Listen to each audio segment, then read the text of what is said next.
لطفاً سکته ببینید. سلام به همه شما که احتمالاً این سکته رو که میبینید دیگه عید شده و از یه روز تعطیلی اضافی که دولت در هفته دولت به عید فطر اضافه کرده دارید استفاده میکنید و حالش رو میبرید. سلام به همه شمایی که روز قدس آقا ترکوندید، دمتون گرم. و من حسام الدین شریفی با 16مین سکته در آستانه عید سعید فطر با شما. عید همتون مبارک و دم همتون از دم گرم.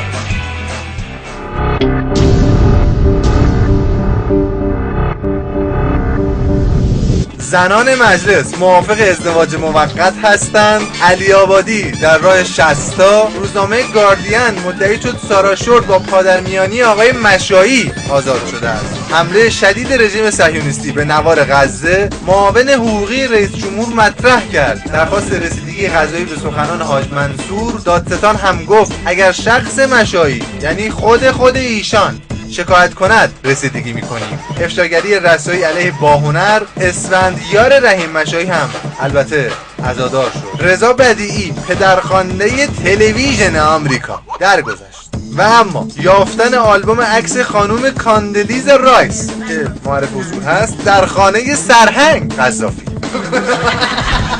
سربازان لیبی هم برای پیدا کردن قذافی یه سر به خونه خانم بزنن بد نیست. شاید آلبوم ایشون هم اونجا باشه، البته یه نوع دیگه‌اش.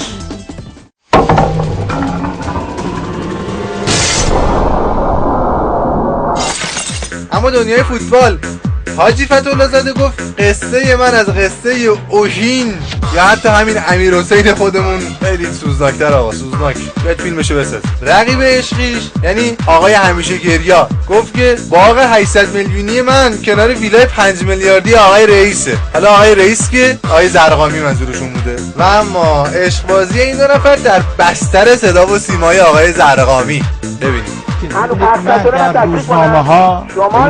در روزنامه ها اومدن به ما گفتن نمیذاره که حرف بزن. شما حرف بزن آقا، حرف بزن بفرمایید. شما از جهر بیرونتون میکنن. اگر ناراحتی اگه شما نمیخوام چرا هستی؟ خب ول کنیم بابا. به تو ربطی نداره که چرا به من اولا تو نه شما تو به من چه تو متوجهی؟ تو آقا بعد آخه زشت آخه حرف زدید من حرف دارم میزنم دیگه. خب بفرمایید. هی داره میپرید وسط حرف. نه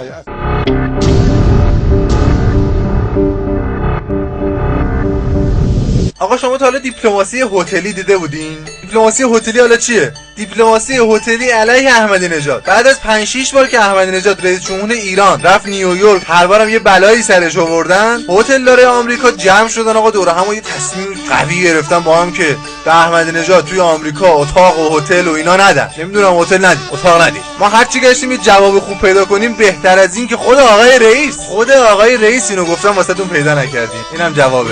بابا جون آبو بریز همونجا که میسوزه، چرا آبو جای دیگه میریزی؟ شما الان نمیتونید آب بینی خودتون رو بالا بکشید. حالا یه دیپلماسی هتلی بزن. اصلا چطوره مثلا بگید دیپلماسی دستشویی؟ هیئت ایرانی رو نداری تو آمریکا دستشویی برن. هیئت ایرانی هم به جای اینکه اونجا دستشویی برن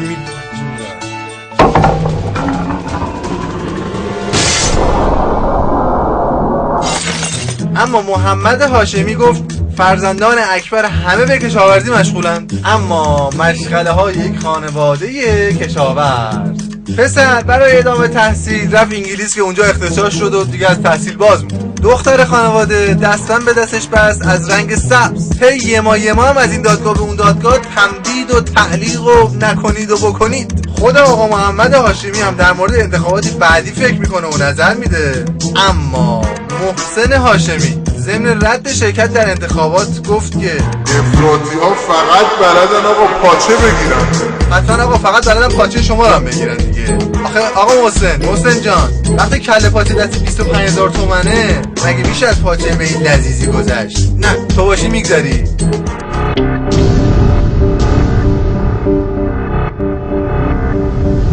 وقتی یکی واسه پیدا کردن زنده و مرده قذافی جایزه میذاره و یکی واسه کشتن یکی دیگه پول میده و یکی دیگه هم خرجای میلیاردی میکنه واسه رقصوندن زن و مرد تو شبای ماه مبارک رمضان تو بوستانهای تهران، یه عده دیگه هم دعوا میکنن سر تعطیلی عید فطر که امروز با فردا و پس فردا. لطفا این پولا و این وقتا رو صرف موضوعات مهمتر و با ارزش‌تر بکنید، به نظرم خیلی بهتر باشه.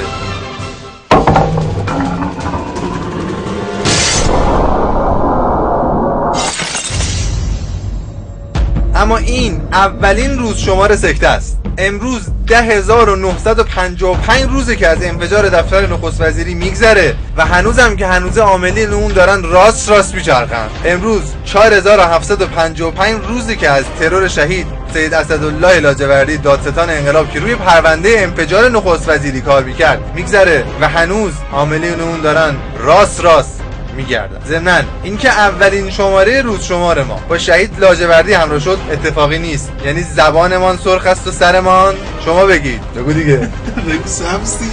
بله دیگه، زبانمان سرخ است و سرمان سبز.